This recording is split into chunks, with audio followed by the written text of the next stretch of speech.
বন্ধুরা welcome to my YouTube channel mobile সব online update. আমরা যখন যে কোনো পিডিএফ ফাইল আমরা যখন কম্প্রোমাইজ করি বা যখন আমরা পিডিএফ বা কেপিতে বানাই তো আমাদের প্রবলেম হয়, পারফেক্ট একদম কেপি হয়ে যায় না, বা জেপিজি আমরা বানাতে চাই বা পিডিএফটাকে আমরা কেপির মধ্যে কনভার্ট করতে চাই, সেটা পারি না। তো দেখতে পাচ্ছেন আমি একটা ওয়েবসাইট নিয়ে এসেছি, যেটা আমার ভিডিওর নিচে লিঙ্ক পেয়ে যাবেন, তারপরও আপনাদেরকে দেখাচ্ছি।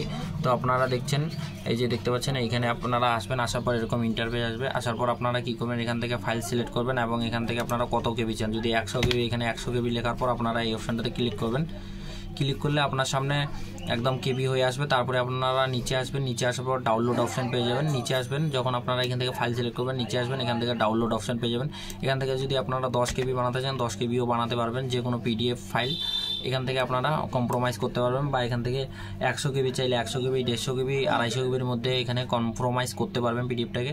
এবং আপনারা যারা অনলাইনে সাইবার ক্যাফে দোকান করেন তাদেরও এইগুলো প্রবলেম হয়, তার জন্য এই ভিডিওটা।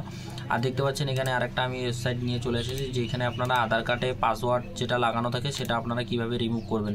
তো গুগল ক্রোমে আসার পর আপনাকে লিখতে হবে XML to PDF, লেখার পর উপরে যে ইন্টারফেসটা এখানে ক্লিক করতে হবে।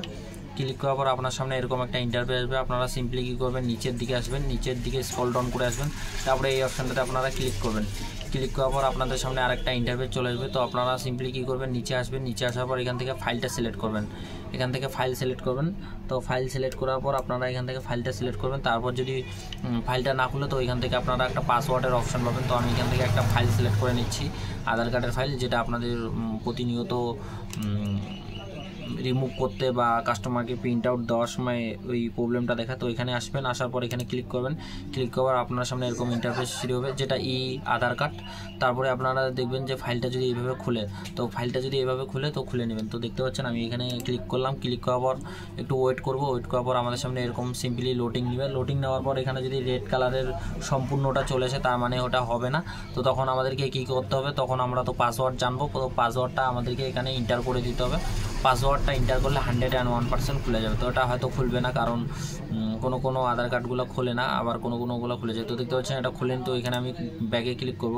তারপরে এই যে অপশানটা দেখতে পাচ্ছেন পাসওয়ার্ড, এখানে আপনারা ক্লিক করবেন এবং এখানে আপনারা পাসওয়ার্ডটা দিয়ে দিবেন। পাসওয়ার্ডটা কপি করে নিয়ে পেস্ট করে দিবেন। দেওয়ার পর আপনারা সিম্পলি আবার কী করবেন, আপনার নিচে আসার পর এই অপশানটাতে আপনারা ক্লিক করবেন। ক্লিক করলে হয়ে যাবে। আর যখন এটা ফাইলটা একদম পাসওয়ার্ড রিমুভ হয়ে যাবে, পাসওয়ার্ড রিমুভ হয়ে গেলে অটোমেটিকলি ডাউনলোড হয়ে যাবে। তো এটাই আমার ছোট্ট ভিডিও। যারা এখনো পর্যন্ত আমাদের ইউটিউব চ্যানেলটা সাবস্ক্রাইব করেন, প্লিজ সাবস্ক্রাইব করো, লাইক করো, শেয়ার করো, আর এই দুইটা সাইটে আপনারা চালান।